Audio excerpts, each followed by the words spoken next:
The failure of the Cripps mission, though unfortunate in many ways, resulted in strengthening of the Muslim League case for Pakistan. The positive outcome was that Pakistan was considered seriously and not merely regarded as a stunt or bargaining counter. The Congress leadership had tried to exploit the difficulties of the British to wrest power for itself, but it had refused to acknowledge the demands made by the Muslim League. A section of the Congress, realizing the causes of their failure to compel the British and realizing the danger to India's defense from the advance of Japanese armies, decided to reconsider the question of Pakistan with an intention to arrive at a settlement with the Muslim League, without which there could be no political advance in India. Raja Gopal Acharya, an elderly statesman, accepted in principle the Muslim League demand for Pakistan and passed Madras Resolution calling upon the Congress High Command to negotiate with the Muslim League on the question of Pakistan with the object of establishing a national government in India to organize the defense of India. Towards the end of April 1942, in a meeting of the All India Congress held in Allahabad, the Madras Resolution was rejected, and the Congress leaders made angry and fiery speeches against Jinnah and his concept of Pakistan. The Hindu press took the cue from the All India Congress Committee and launched a virulent hate campaign against Jinnah and the Muslim League, holding Jinnah responsible for blocking the path to India's freedom and, meanest of all, accusing him of playing the British game. The Congress decided to launch its final assault on British imperialism in the movement that came to be known as the Quit India movement. Gandhi called upon the people to take initiative and to do or die in a last struggle for freedom, throwing off the initial pretenses of non-violence.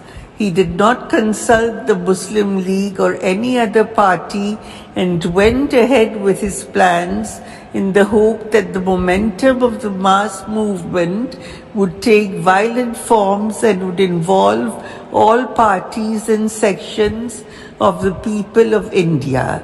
He made a grave mistake of underestimating the reserves of power of the British to deal with the Indian movement when they were too deeply involved in the military struggle against the Japanese. In spite of being warned by the government that it would use all its powers to suppress any movement which obstructed their war effort, the Congress passed the Quit India Resolution in August 1942. The government swooped down upon the leadership and locked them all in jail, including Gandhi.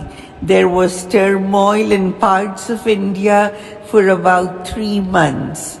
The rail communications were damaged, police stations were attacked, sacked and burned. The Congress Socialist Party and other terrorists got busy doing everything they could do to paralyze the war effort, destroy the agencies of the government, and spread anarchy.